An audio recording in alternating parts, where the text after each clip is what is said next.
एक उल्लेख करा तुमच्या डायरीमध्ये, डुप्लिकेट 500ची नोट या क्रमांकाची आहे. हे तुमच्या लक्षात राहील कंपल्सरी. मोठ्या देखील तुम्ही असं स्क्रीनमध्ये एखादा झेरॉक्स जर 1 रुपयाचा झेरॉक्स करून जरी दुकानात लावलं तरी चालेल. तो क्रमांक देता टाकून द्या. ज्या पण वेळेस एखादा कस्टमर येईल, त्या कस्टमरची बी काही चुकी नसते, त्याला काही माहिती नसतं, कारण की नोट हजारो लोकांच्या हातामध्ये फिरलेली असते. कोणाच्या हातातून येते काय येते आपल्याला काय माहिती नाही.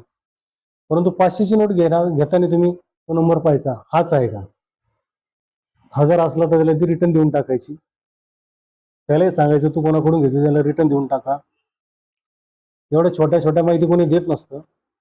आता मी जो हा भुर्दंड मला 500चा बसलाय जाऊ द्या, परंतु असा आतापर्यंत हा व्हिडिओ पाहिल्यानंतर देखील बरेच जण आता मला कमेंट करतील की आमच्याकडे ह्या नोटा आलेल्या आहेत, चुकून आलेल्या आहेत. आता ते आल्या त्याला पर्याय नाही, तुम्हाला देखील माहिती नाही ते कुठून आले असतील.